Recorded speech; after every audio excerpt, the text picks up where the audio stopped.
आता आपल्या आवडत्या मालिकेचे संपूर्ण भाग मालिका प्रसारित झाल्यानंतर लगेचच पाहू शकता फक्त सन नेक्स्ट वर. भारतातील प्रेक्षकांसाठी मोफत सेवा. आत्या तू आमच्याशी कायमच वाईट वागलीस. वडिलांच्या माघारी जितका मला लुटता येईल तेवढं लुटलंस. वडील जिवंत असताना सुद्धा त्यांच्याकडनं पैसे लुबाडलेस आणि कायम दारू पिण्यासाठी त्यांना त्यांचेच पैसे देत आलीस. तुझ्यामुळेच आमचे वडील दारू पिऊन पिऊन आम्हाला सोडून गेले. तूच मारलेस त्यांना. त्यांच्या माघारी आयत्या बेड्यावरची नागिन होऊन आमच्या घरात घुसून आम्हाला ढसत राहिली. तू आम्हाला लय त्रास दिलाय. स्वतःच खरं करत राहिलीस. कधीच आमचं ऐकलं नाही. पण आता बाद झालं.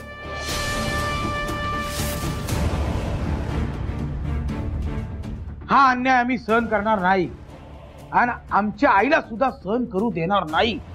आता तू तुझं बघ. भिकेला लागलीस तरी आम्हाला शोधायचा प्रयत्न करू नको. आता आम्ही तुझ्या त्रासातून मुक्त होतोय ती कायमच. आता बाप जन्मात आम्ही तुला घावत नसतो. तेव्हा तू आम्हाला शोधायचा प्रयत्न करू नको. आम्हाला शोधायचा प्रयत्न करण्याच्या नादात तू तुझं आयुष्य वाया घालवू नकोस. तुझीच अमृता.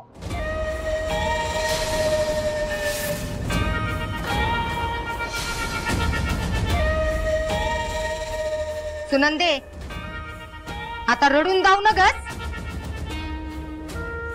तुला ह्यो समदा खेळ चांगला ठववता.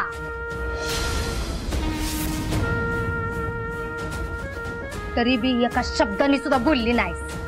चिडीचिप बसलीस. आणि तू काय चिचकुळे चिट्टीत लईच कौतिक केलंयस ग माझं.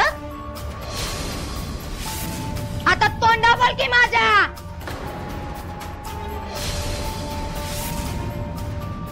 तुम्हाला काय वाटलं तुम्ही पळून जाचीला आणि मी गप्प बसीन. रत्न काटे म्हणते ती मला. रत्न काटे काट्यानं कसा काटा काढते का नाही तुमचा बघाच तुम्ही. मम्मी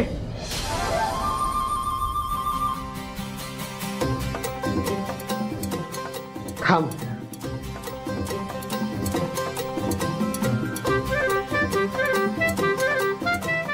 अमृत तू पळून जात होतीस. ते बी माझ्याशिवाय. अगं आपलं पळून जायचं ठरलं होतं ना.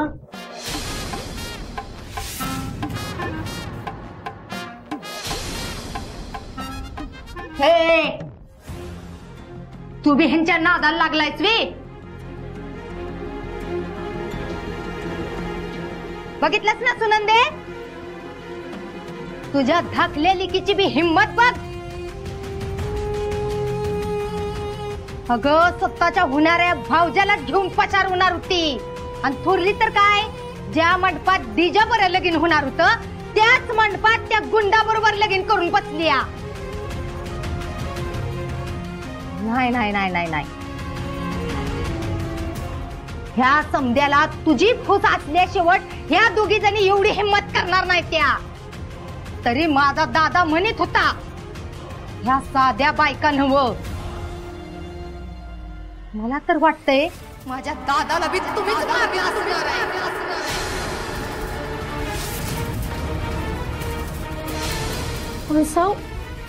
काय बोलताय तुम्ही. मला जर असं करायचं असतं तर माझ्या मंजूचा हात मी एखाद्या चांगल्या पोराच्या हातात दिला असता. त्या गुंडाच्या हातात कशा पाहिजे दिला असतं तिचा हात. ए आई काय ग सारखी गुंड गुंड त्याला बोलत असतीस.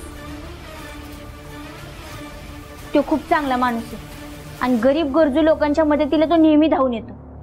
आणि अगं तुला तर माहितीये ना की काय ग तुला लईच फळका आहे ग त्याचा. तुम्हाला मी म्हणत होती का नाही तरी ही समजा ह्या माया लेकींनी मिळून डाव केलाय. ही भांडायची रडायची नाटक आहे ती का नाही ती फक्त आपल्याला दावायसाठी केल्या. ती दुसरं काय नाही.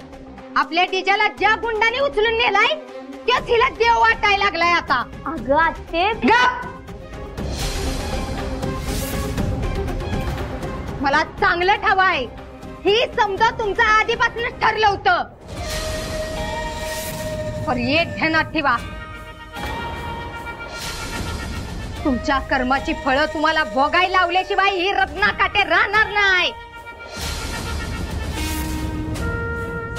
कसा काट्याने काटा काढते का नाही तुमचा ते बघाच.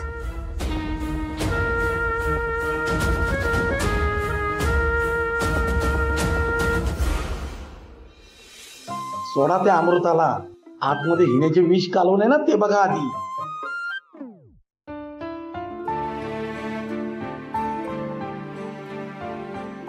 आई, अगं सत्यादादा खरंच चांगला पोरगा आहे. तो आपल्या दीदीला ना नक्की खुश ठेवल. जरा येळ लागल पण समजा ठीक होईल बघ. अमृत, तो कसा वागला आपल्या मंजूशी माहित आहे तुला. माझा नाही विश्वास त्याच्यावर.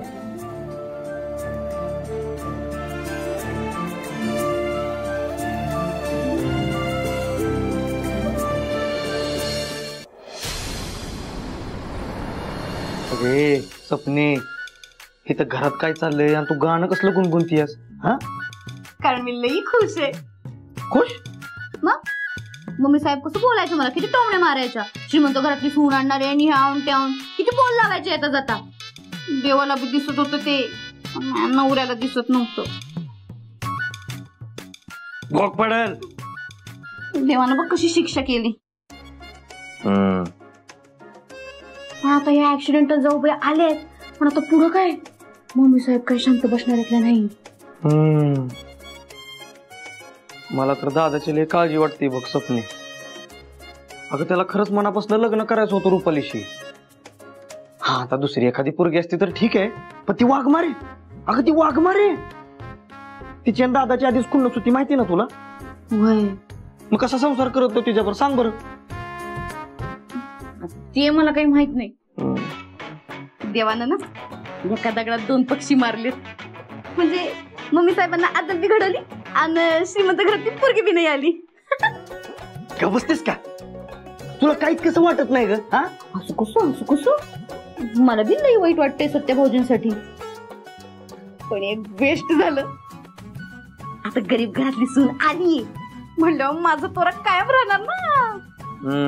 तुला किती बी सांगा आणि किती बी डोकं आपटा तुझ्या पुढं, सगळं वेस्ट आहे बघ. मला का टाकतोस? हे ते कशाला वाया घालवतोय. जाय पण. नुसती बापावर गेली. माझ्या पप्पांना काही बोलू नका.